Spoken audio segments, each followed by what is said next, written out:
Good morning. I just re-listened to yesterday's podcast, and it's humbling to be aware of these things we're speaking about. I've been thinking this morning so far about modularity versus omnipresence in one's perspective.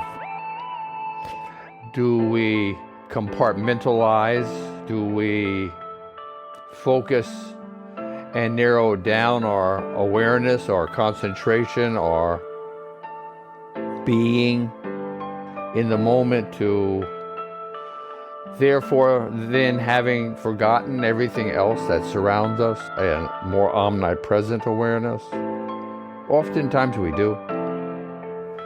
How then can we find a correlation or a compromise between the two? By being aware, by remembering the majesty of our own being, of our potential, of the possibilities we each share. I spoke yesterday about being in a comfortable posture and chose seating and began to speak about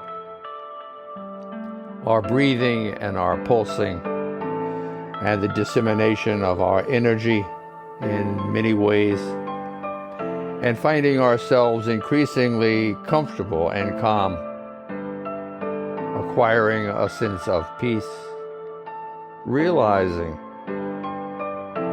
the majesty in each of us. We have a great deal to be proud of and to be considerate of, and to uphold the responsibility and stewardship that we are born with from this continuation of the evolution of being alive, of being a Homo sapien. Just how lucky we are oftentimes is forgotten. And especially today for most of us in the 21st century, it resembles in many ways the way it was 10,000 years ago, in the sense we are human. Physiologically, we haven't changed much. But in the environment we find ourselves, think of the difference between living in a cave or in a basic shelter of some sort, or under the sky in the first place. What we have in comparison to what that life represented. Survival, in most instances. Now we have all these different tools at our disposal, which are a great boon for us, and yet also a distraction.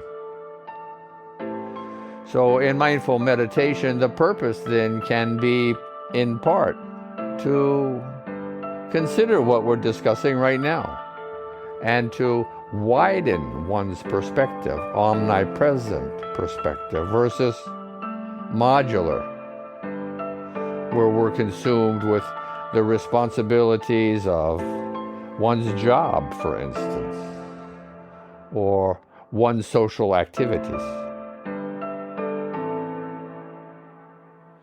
Being here now, a bundle of miracles, is the first of three phrases I like to repeat to myself all day. Being here now, a bundle of miracles. It helps set the tone in my own awareness.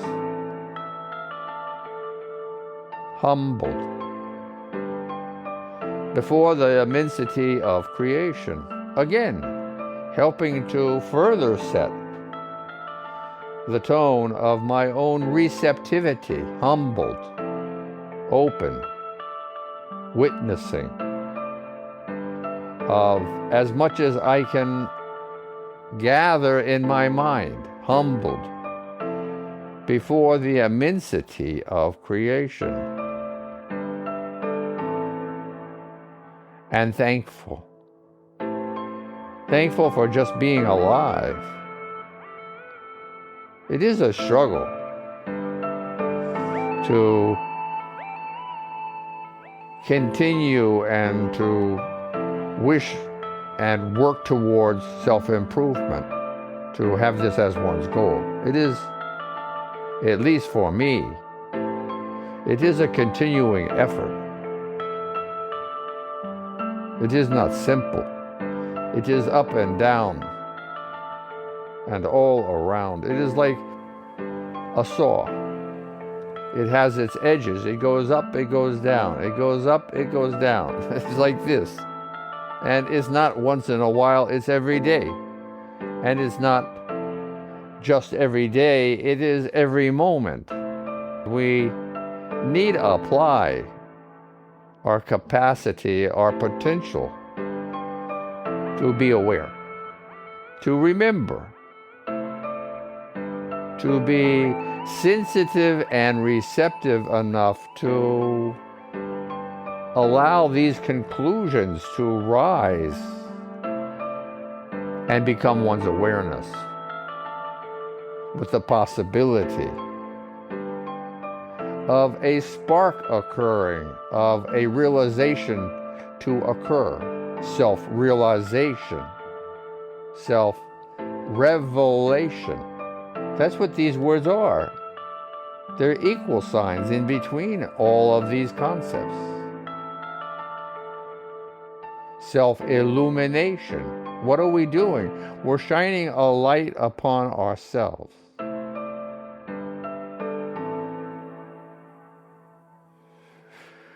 Virtuosity is our goal. Self-improvement. Kindness, compassion, understanding, empathy, friendship, love, discipline, objectivity, being able to be an unbiased witness, are just a few of the virtues one can consider to gain, to become more aware of. When one acquires a comfortable posture, as we spoke about yesterday in part 1, we went through an analysis or a movement of steps to acquire greater degrees of sensitivity and calmness. With the anticipation, there is a result that is being acquired, which is the openness to be a witness and learn more. Who is the teacher? It is oneself. The most knowledgeable guru is the one inside of oneself. For this is the one ultimately has the most understanding of one's own being. One must rise to being receptive, to prosper from one's sense of peace and calm.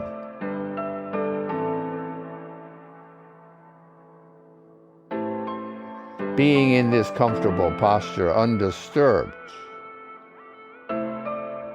and beginning to process and fathom one's own physical processes, one's breath rising and subsiding, one's pulse squeezing and relaxing in one's heart muscle, pressurizing the blood to flow through your vascular system, one's increased sensitivity, perhaps in one's hands being gently held together, fingers to fingers, thumbs to thumbs, palms to palms, or some derivation thereof, to be a witness evaluating the presence of warmth, of heat being generated, of the potential of coming to a conclusion. If this is happening, what else is occurring which I'm unaware of or barely aware of? It is in these things we are considering. Taking nothing for granted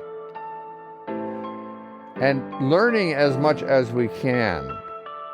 We have so many resources today. The internet is, with the AI today, Google search, for instance, which is what I use. You can ask questions.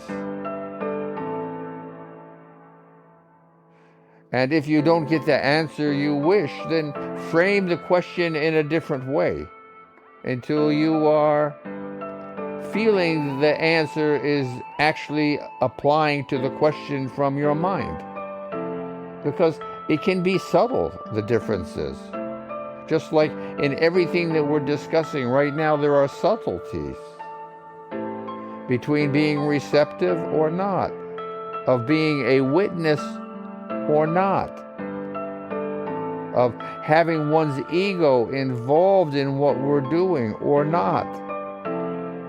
That's the difference between being open-minded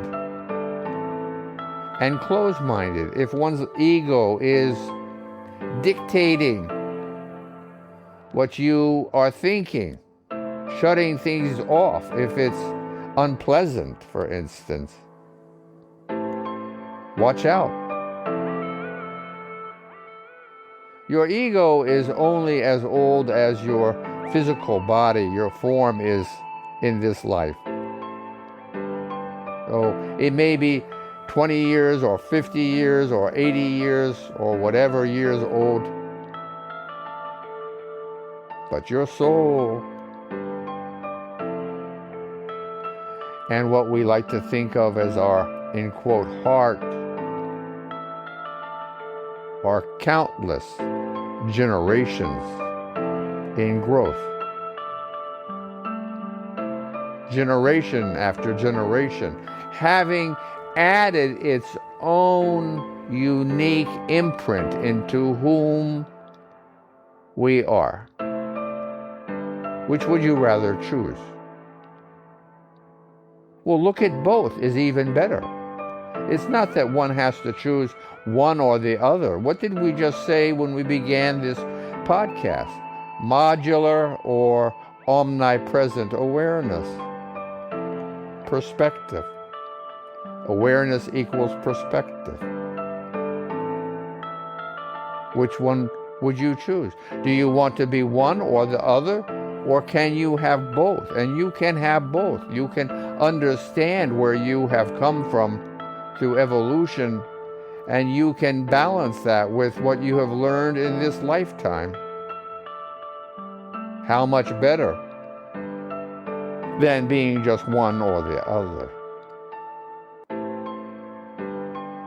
It is in part two we say to ourselves, practice fosters improvement. This is the most important thing to get out of today's lesson. It is not just a repeat of what we did yesterday. It is the mental capacity, the spiritual essence of what one needs to bring into one's thinking.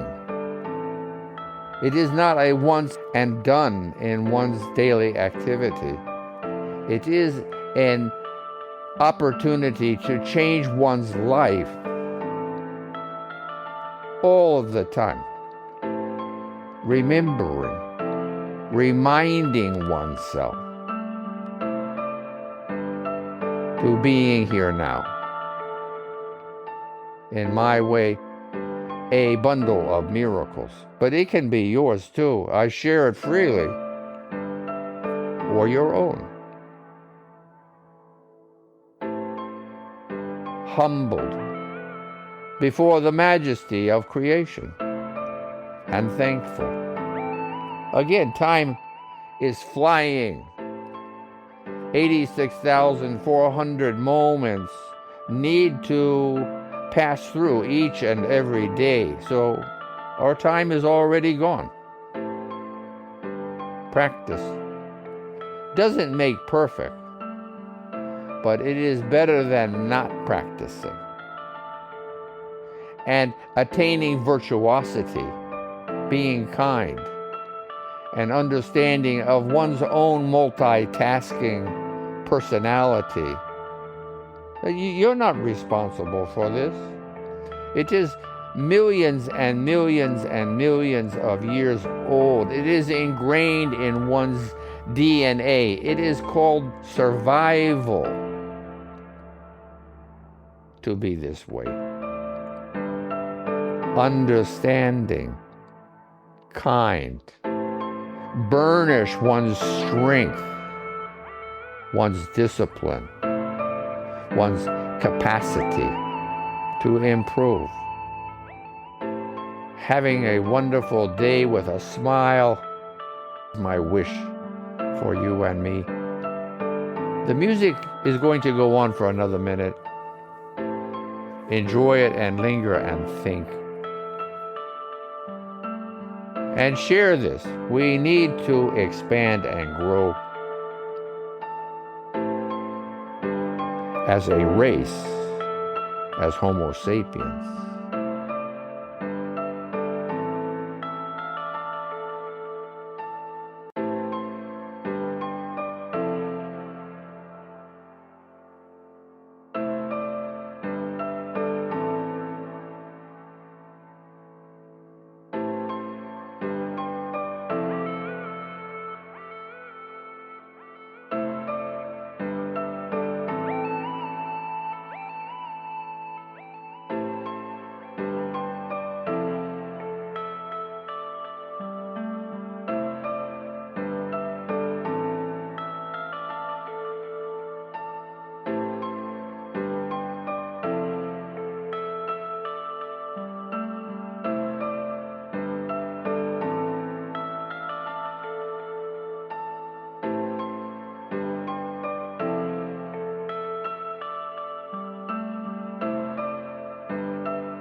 Namaste.